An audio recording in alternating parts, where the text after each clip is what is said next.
ಯಾಕೆ ಸುಮ್ಮನೆ ಸರ್ ಸುಮಾರು 1 ಗಂಟೆಗಳ ಕಾಲ ಸುದೀರ್ಘ ಚರ್ಚೆ ಆಗಿದೆ. ಏನು ವಿಚಾರ ಸರ್? ಏನಿಲ್ಲ, ಅದೇ ಪಕ್ಷ ಮುಂದೆ ಚುನಾವಣೆ, ವಿಶೇಷವಾಗಿ ಜಬ್ಬಾರ್ ಅವರ ಅಮಾನತು, ಸೊ ಅದ್ರ ಬಗ್ಗೆ ಚರ್ಚೆ ಆಗಿದೆ. ಸೊ ಅವ್ರಿಗೆ ಅಧ್ಯಕ್ಷ ಹೇಳಿದ್ವಿ, ಮತ್ತೆ ಅವ್ರನ್ನ ವಾಪಸ್ ತಗೋಬೇಕು, ನಮ್ಮ ಪಾರ್ಟಿ ಸಪೋರ್ಟ್ ಇಲ್ಲ ಅವ್ರು ಅಂತ ಹೇಳಿದ್ದೀನಿ. ಅವ್ರು ನೋಟಿಸ್ ಕೊಟ್ಟು ನಾವು ರಿಪ್ಲೈ ಬರಲಿ, ಬಂದಮೇಲೆ ವರಿಷ್ಠ ಜೊತೆ ಮಾತಾಡಿ ಸರಿ ಮಾಡೋಣ ಅಂತ ಹೇಳಿದ್ದಾರೆ. ವಾಪಸ್ ತಗೊಳ್ಳೋ ಬಗ್ಗೆ ವಾಪಸ್ ತಗೊಳ್ಳೋ ಬಗ್ಗೆ ತೊಗೊಳ್ಳೇಬೇಕು, ಯಾಕಂದ್ರೆ ಈಗಾಗಲೇ ಸಸ್ಪೆಂಡ್ ಆಗಿದ್ದಾರೆ ಅವರು. ಅವರಿಂದ ರಿಪ್ಲೈ ಬರಬೇಕಾಗತ್ತೆ, ಯಾಕಂದ್ರೆ ಅವರು ಜಸ್ಟಿಫೈ ಮಾಡಬೇಕಾಗತ್ತೆ. ನಾನು ಸರ್ ತಾವು ಸೇರಿದಂತೆ ಭಾಳಷ್ಟು ನಾಯಕರು ಕೂಡ ಅದನ್ನೇ ಹೇಳ್ತಾ ಇದ್ದಾರೆ ಸರ್, ದಲಿತರನ್ನ ಅಲ್ಪಸಂಖ್ಯಾತರನ್ನ ಸ್ವಲ್ಪ ಈ ರೀತಿ ಟಾರ್ಗೆಟ್ ಮಾಡೋದು ಪಕ್ಷಕ್ಕೂ ಡ್ಯಾಮೇಜ್ ಅಂತ. ಅದೇ ಯಾವ ರೀತಿ ಇದು ಗೊತ್ತಿಲ್ಲ. ಅವರು ನಮ್ಮ ಓಟ್ರು, ಅವರು ದಲಿತರಾಗಿರ್ಬೋದು, ಅಲ್ಪಸಂಖ್ಯಾತರಾಗಿರ್ಬೋದು. ಸೊ ಯಾವುದೇ ಕಾರಣಕ್ಕೆ ಸಮಸ್ಯೆ ಆಗಿರ್ಬೋದು, ಆಗಿಲ್ಲ ಅಂತ ಹೇಳಲಿಕ್ಕೆ ಆಗೋಲ್ಲ. ಅದು ಕೂಡ ಅವ್ರನ್ನ ಜಸ್ಟಿಫೈ ಆಗಲ್ಲ ಬರಲ್ಲ ಅಂತ ಹೇಳಿದ್ದಾರೆ ಅಧ್ಯಕ್ಷರು. ಬಂದ್ಮೇಲೆ ಡೆಲ್ಲಿಗೆ ಅಪ್ರೂವಲ್ ತೊಗೊಂಡು ಸರಿ ಮಾಡೋಣ ಅಂತ ಹೇಳಿದ್ದಾರೆ. ಒಂದ್ ಹೇಳಿದ್ದು ಅವರು ಹೇಳಿದಂಥದ್ದು, ಈಗ ನನ್ನ ಕಡೆ ಎಲ್ಲರೂ ಬೊಟ್ಟು ಮಾಡ್ತಿದ್ದಾರೆ, ಆದ್ರೆ ಹೈಕಮಾಂಡ್ ಹೇಳಿದೆ ನಾನು ಯಾವ ಕೆಲಸನೂ ಮಾಡಲ್ಲ, ಪರವಾಗಿಲ್ಲ ನನ್ನ ಕಡೆ ಬೊಟ್ಟು ಮಾಡಿದ್ರು ಅನ್ನೋಂಥದ್ದು. ನಾನು ಅದೇ ಅವರು ಇಲ್ಲಿಂದ ಅವರ ರಿಪ್ಲೈ ಬಂದ ಮೇಲೆ ಡೆಲ್ಲಿಯಿಂದ ಅಪ್ರೂವಲ್ ತೊಗೊಂಡು ಮತ್ತೆ ಸರಿ ಮಾಡುವಂಥ ಪ್ರಯತ್ನ ಮಾಡ್ತು ಅಂತ ಹೇಳಿದ್ದಾರೆ. ಸೊ ಅದಕ್ಕೆ ಟೈಮ್ ಬೇಕಾಗ್ತದೆ, ಟೈಮ್ ವೇಟ್ ಮಾಡೋದು. ರಾಜಣ್ಣ ಅವರು ಹೇಳ್ತಾ ಇರುವಂಥದ್ದು ಸೇಮ್ ಸಹಾಯಕರಾಗಿದ್ದಾರೆ.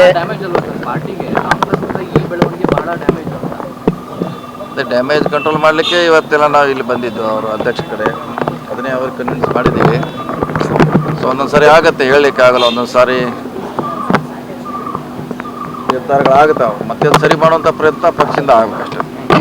ಸರ್ ಈಗ ರಾಜಣ್ಣ ಅವರು ಸ್ಟೇಟ್ಮೆಂಟ್ ಕೊಟ್ಟಿದ್ದಾರೆ ಸರ್, ಸಿದ್ದರಾಮಯ್ಯನವರು ತುಂಬ ಅಸಹಾಯಕರಾಗಿದ್ದಾರೆ, ನಮ್ಮ ಪರವಾಗಿ ಗಟ್ಟಿಯಾಗಿ ನಿಲ್ತಾ ಇಲ್ಲ ಅಂತ. ಆಪ್ತರನ್ನೆಲ್ಲ ಟಾರ್ಗೆಟ್ ಮಾಡಿದಂಥ ಸಂದರ್ಭದಲ್ಲಿ ಗಟ್ಟಿಯಾಗಿ ನಿಲ್ತಿಲ್ಲ. ನೋಡೋಣ, ಅದ್ರ ಬಗ್ಗೆ ಚರ್ಚೆ ಮಾಡೋಣ, ನಮ್ಗೆ ಗೊತ್ತಿಲ್ಲ. ರಾಜ್ಯದ ಸಿಎಂ ಅಸಹಾಯಕರಾಗಿದ್ದಾರೆ ಸರ್ ಅಂತ ಒತ್ತಡ ಅವ್ರ ಮೇಲೆ ಇದೆಯಾ ಸರ್, ತಮ್ಮ ಗಮನಕ್ಕೆ ಬಂದಿದೆ? ಅದ್ರ ಬಗ್ಗೆ ನನಗೆ ಗೊತ್ತಿಲ್ಲ. ಅದು ಅವ್ರು ಹೇಳಿದಾರೆ, ಅವ್ರ ಹೇಳಿಕೆ ಅಷ್ಟೇ. ನಾನು ನಮ್ಮ ಪ್ರಯತ್ನ ಇವತ್ತು ಜಬ್ಬಾರ್ ಅವ್ರ ಪರವಾಗಿ ಮಾಡ್ತಾ ಇದ್ದೀವಿ. ಸುದೀರ್ಘವಾಗಿ ಅವ್ರ ಜೊತೆ ನಿಂತಿರೋದೇ ನೀವು ಸರ್, ಹಿಂದ ಕಾಲದಿಂದಲೂ ಸಿದ್ದರಾಮಯ್ಯ ನಡೆ ಬಗ್ಗೆ ಇಂಚಿಂಚು ಗೊತ್ತು. ಯಾಕೆ ಈ ಸಂದರ್ಭದಲ್ಲಿ ಅವ್ರು ಅಸಹಾಯಕರಾದ್ರು ಮೌನ ತಾಳ್ತಾ ಇದ್ದಾರೆ ಅಂತ? ಸಹಾಯಕರಂತ ಇಲ್ಲಿ ಸಹಾಯಕರಂತ ಹೇಳಲಿಕ್ಕಾಗಲ್ಲ, ಒಂದೊಂದು ಸಂದರ್ಭ ಇರ್ತೈತೆ, ಕಾಲ ಇರ್ತೈತೆ, ಕಾಲಘಟ್ಟ ಸೊ ಇರ್ಬೋದು. ಅವರು ಇರ್ತಾರೆ, ನಮ್ಮ ಪರವಾಗಿ ಅವರು ಇದ್ದೇ ಇರ್ತಾರೆ, ಇಲ್ಲ ಅಂತ ಹೇಳಿ. ನಿಮ್ಗಂಗೆ ಅನ್ಸಿಲ್ವಾ ಸರ್? ಟಾರ್ಗೆಟ್ ಆಗ್ತಿದ್ದಾರೆ ಸರ್, ಯಾರು ಏನ್ ಬೆಂಬಲಿಗರೇ ಟಾರ್ಗೆಟ್ ಆಗ್ತಿದಾರ ಅಂತ? ಇಲ್ಲ, ಹಾಗೇನಿಲ್ಲ. ಸಂದರ್ಭ ಬಂದಿರ್ತೈತಿ, ಆ ರೀತಿ ಆಗುತ್ತೆ. ಸೊ ಅದು ಸಿ ಎಮ್ ಅಂತ ಹೇಳಲಿಕ್ಕಾಗಲ್ಲ, ಇನ್ನೊಂದು ಕಡೆ ಅಂತ ಹೇಳಲಿಕ್ಕಾಗಲ್ಲ.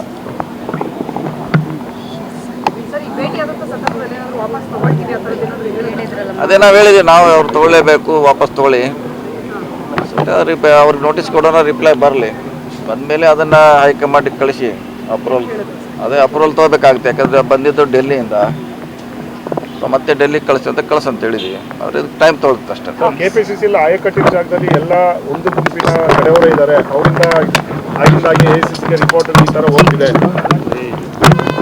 ಇಲ್ಲ, ನೋಡೋಣ, ಅದ್ರ ಬಗ್ಗೆ ಏನು ಗೊತ್ತಿಲ್ಲ. ಯಾವ ರಿಪೋರ್ಟ್ ಯಾರು ಕಳಿಸಿದಾರೋ ಅದು ಗೊತ್ತಿಲ್ಲ. ಆಗಿದಂತೆ ನಿಜ. ಈಗ ಜಬ್ಬಾರ್ ಅವ್ರನ್ನ ಪಕ್ಷದಿಂದ ಹೊರ ಹಾಕಿದ್ದು ನಿಜ. ಮತ್ತೆ ವಾಪಸ್ ತೊಗೊಂಡು ಸರಿ ಮಾಡುವಂಥ ಪ್ರಯತ್ನ ಮಾಡೋಣ. ಯಾರು ಕಳಿಸಿದ್ದಾರೆ, ಯಾಕೆ ಕಳಿಸಿದಾರೆ ಅದು ಬೇಡ, ಚರ್ಚೆ ಸರಿ ಮಾಡೋದೊಂದೇ ನಮ್ಮ ಉದ್ದೇಶ. ಸರ್ ಆಮೇಲೆ ನಿಮ್ಮ ಹಿರಿಯ ಶಾಸಕರೆಲ್ಲ ಡೆಲ್ಲಿಗೆ ಹೋಗಿ ಬಂದಿದ್ದಾರೆ ಸರ್. ಹೋಗಿ ಬಂದಿದ್ದಾರಲ್ಲ, ಇಲ್ಲೇ ಇದಾರಲ್ಲ, ಗೋಪಾಲ್ ಇದ್ದಾರೆ ಸರ್. ನಮ್ಮ ಅವರ ಬೇಡಿಕೆ ಇದೆ ಸರ್ ತುಂಬ ದಿನಗಳಿಂದ. ಎಲ್ಲ ಆಯ್ತು, ಕೆಲವರ ಹರಕೆ ಪೂರೈಸ್ತಾರೆ, ಕೆಲವರು ಹೈಕಮಾಂಡ್ ಅವರು ಎಲ್ಲರೂ ಆಗೋಲ್ಲ, ಕೆಲವರು ಆಗ್ಬೋದು ಅಷ್ಟೇ. ಅದು ಗೊತ್ತಿಲ್ಲ, ಅದು ಅವ್ರು ಮಾಡ್ಬೇಕಷ್ಟೆ. ನೀವೇನಾದರೂ ಡೆಲ್ಲಿ ಕಡೆ ಏನಾದರೂ ನಾವು ಹೋಗ್ತೀವಿ, ನೆಕ್ಸ್ಟ್ ವೀಕ್ ನಾವು ಹೋಗ್ತೀವಿ. ನಾವು ಹೋಗಿ ಡೆಲ್ಲಿಗೆ ಬರ್ತೀವಿ. KPCC ಅಧ್ಯಕ್ಷ ಸ್ಥಾನ ಇಲ್ಲ ಹೈಕಮಾಂಡ್ ಭೇಟಿ ಮಾಡ್ತೀರಿ ಸರ್? ಹೈಕಮಾಂಡ್ ಭೇಟಿ ಮಾಡಿದ್ರು. ಮತ್ತೆ ಇಲ್ಲಿ ಬೆಳವಣಿಗೆ ಏನಾಯಿತು, ಹೆಂಗೆ ಸರಿ ಮಾಡಬೇಕು, ಒಂದು ಸಾರಿ ಡೆಲ್ಲಿಗೆ ಹೋಗಿ ಬರ್ತೀವಿ. Thank you sir.